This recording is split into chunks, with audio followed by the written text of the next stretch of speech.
apparently our usual format, Janavi, our usual format is we say hi, hello, then I make a joke about lunchtime. Then what happens is that we talk about, in a very self-deprecating way, why people are not watching our lives, which we need to solve at some point in time. But I do notice that a lot of people are actually spending a lot of minutes watching us both. So hopefully it is worth their while. Then what you do is you set the topic up of the day, then we agree to disagree because we keep giving points to each other, and we conclude on a slightly optimistic and maybe a solution oriented mode. So that's how I see the format going. So if you agree, then what is the topic for us today? Yeah, so first of all, it feels like insert syntax here kind of mode. Oh well, nobody knows it, but we are AI.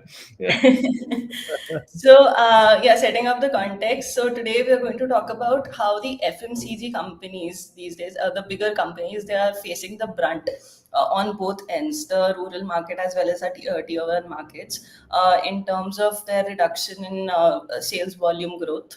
And the increasing stocks at the general trade centers, which they are not able to, remove or replenish.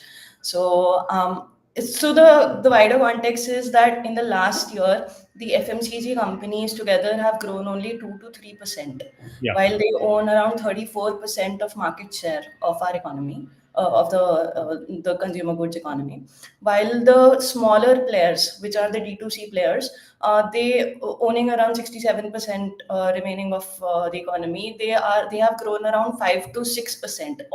Although it's a consolidated figure, but still it gives an emergence of the D2C markets, and in the rural sectors, the regional players like Balaji Wafers, which are causing a lot of problems for FMCG in their current models. So I have a couple of points, but I would like to weigh your opinion No, first. let's break the format today. What I thought would be interesting is for a couple of questions come to mind, and then maybe you can make your points, and I could give you some thoughts. One is there, when we say FMCG, it represents a bigger trend.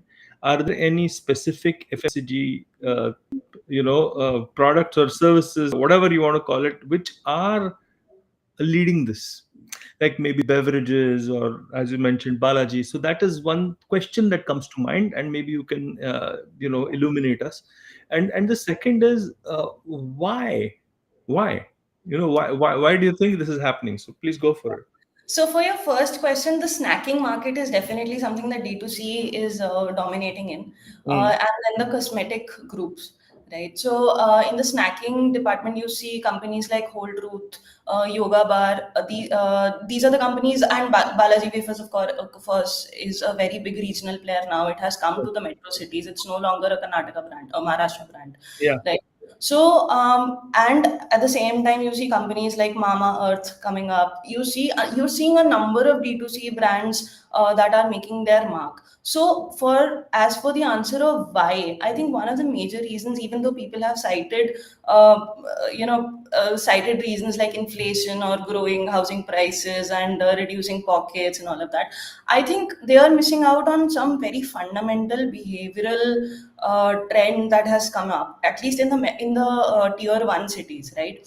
So in the tier one cities, there is a lot of disposable income coming in.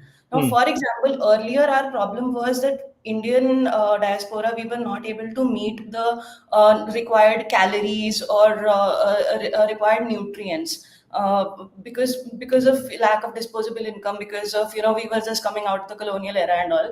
And so Parle G was something that struck the markets. At just 5 rupees, a laborer could have a cup of tea with Parle G and gain his day's calories. Now that is no longer an issue, because we have ample amount of sustenance goods. Now we are moving more towards either guilt-free snacking, or we are seeing a lot of consumers who are looking at how much fiber there is, how much protein there is Yeah. in these But snacks. are you Right? saying this is happening in the rural or the tier two? This is the tier one. This is the tier one sector where the D2C is coming up. In the rural sectors, I think one of the major reasons is that now for India there is no one authentic food, Yeah. right? the taste in Maharashtra is different from the taste in Tamil Nadu, Yeah. taste in Karnataka is different. So Yes. the regional brands are solving that particular taste palette of that particular region. Mm. And now, because of the country-wise globalization, you may call it, or nationalization, a Karnataka person definitely wants to taste what a Punjabi palate feels like. True. So they are also adopting what a Punjabi brand comes up with. They don't want to just keep on eating the Lays, even though Lays has expanded into a number of palettes with kurkure and all. But we are still seeing these regional authentic tastes of each and every state coming up because everybody wants to taste what the other taste feels like. So are you saying that people in Gujarat want to have Chitale Srikhanda from Maharashtra, or are you saying that Gujaratis want to have Gujarat-oriented things? No, they do want to have the Gujarat oriented taste because that feels very familiar to them, but they don't want to restrict themselves to that taste. They also want to taste what other states are tasting. They also want to taste the other goods of other states. Now, if you see the kind of travelers that there are, Hmm. people aren't traveling in their own states. People from south are going to Himachal Pradesh more and more, right? And there, once you go there, earlier there used to be just helas of Maggie all around, but now you are seeing people flocking towards the dhabas of those places. They don't want to just go to chains or McDonald's or in Masuri. They want to taste what actual Himachal or Uttarakhand food feels like. So This I is, think, yeah, this is so interesting. So I'm going to go all anecdotal to your research orientation. The first anecdote I would definitely say is that I think it's a passing on to newer generations. I mentioned Chitade Bandhu Mithai Wale from so they are known for their bakar wadis, and for the longest time they were focused only on Pune, and people used to flock towards Pune towards getting those bakar wadis. Now, suddenly, the younger generation has come in and taken the reins over at Chitale Bandhu, and they've started their distribution. And so, at airports, in say Ahmedabad airport, you see a Chitale Bandhu counter, and you can buy bakar wadis, which may not necessarily be as fresh as they are in say the Chitale, and that's just a perceived myth for a Punekar like me. But that is one thing that I have certainly noticed in India.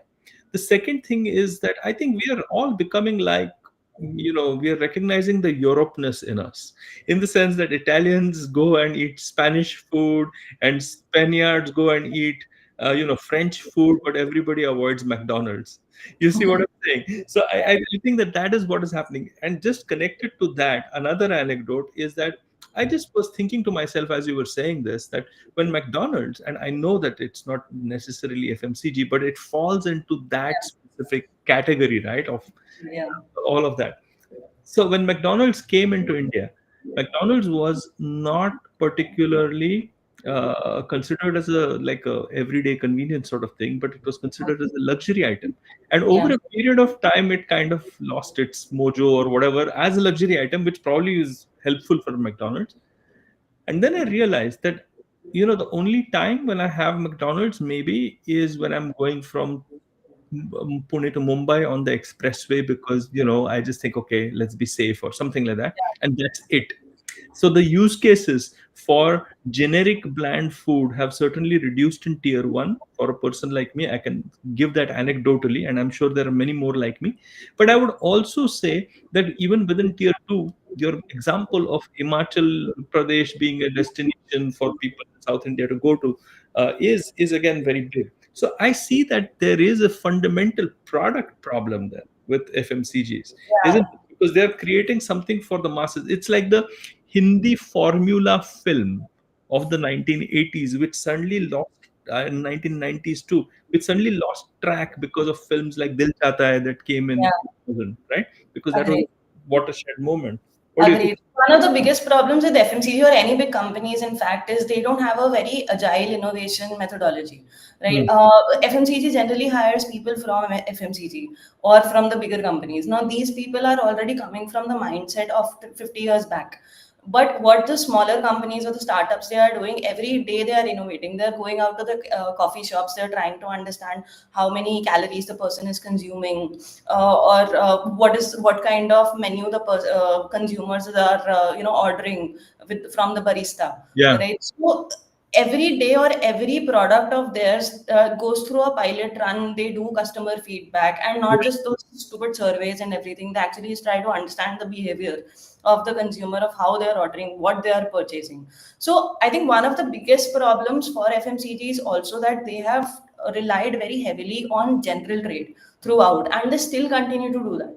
But now with the advent of quick commerce, where the shelf is no longer an option, the shelf Mm, view is no longer an option, mm. the smaller brands, they are going very heavy on their value proposition, that the Mama Earth is natural, or Whole Truth is protein, is actual protein. Everybody knows that Horlicks is just sugar mixed with chocolate. But Yeah, Whole Truth is telling you I'm actually an authentic product. And with the evolving customer becoming more aware, and especially because now we have Google on our fingertips, we yeah. know which brand is lying and which is telling us the truth. We know what the ingredient is, what the ingredient is going to do. So, with the awareness of the public coming more into the picture, FMCG needs to take a step back and see what the customer is actually looking for, is actually wanting, and try to come out with the products that aren't just, fluff. But tell me one thing: why haven't they done this? I mean, they have data at their fingertips. They have the brightest of bright minds, maybe, and they have the ability to, connect the narrative like we are connecting. So, is there some inherent reason? Is what my question is. Somewhere they seem to be missing what is clearly obvious to us as outsiders. Uh, could be a number of reasons, but one of the major reasons that I have seen, all of these companies, all of the bigger companies, Mm. they have such stringent processes that Yeah. to bring one product into the market, they take 2 years. In 2 years, in this current scenario, the consumer behavior is changing on a monthly basis or a quarterly basis. So you Mm. can't take 2 years for coming out with a product that will just go out of trend in another 3 to 4 months. Secondly, now for example, Domino's came out with the dal makhni pizza for some Yeah. odd so what they are not able to understand, that the Indians are not just looking for Indian palettes, they are not looking just for fusion. They are looking for for either a very westernized approach towards food, or a very very regional approach towards food, Yeah. and they are somewhere meshing both of these together. They are still going massy when they should be going targety. As somebody from the UK, I would definitely say that, I made a TikTok recently which says, "What does an Indian eat in India?" And it's certainly not Indian, right? So because that's what they say in the UK. Oh, let's go for an Indian meal. So the weird thing is that we go for the regional meals and stuff like that. So it's a fairly complicated thing for any FMCG player that is listening. We are more than happy to help you at a hefty consulting fee. What I would suggest is choose the smallest of your brands in the toughest of your territories, and let us help build and enable your storytelling in with the right behavioral traits to the right generation as well. And if Yes. you're a regional player, we'd love to learn from you, and we'd love to co-create with you and see what magic you and us can bring to the table. I don't know. Exactly. And we can also help you understand what market you should target, because stop looking at all sides of the spectrum. Double down on our market. But anyways, no free gyan, no free gyan. Actually, that's what we are doing, Janavi. We are giving free gyan, which is good, which is good.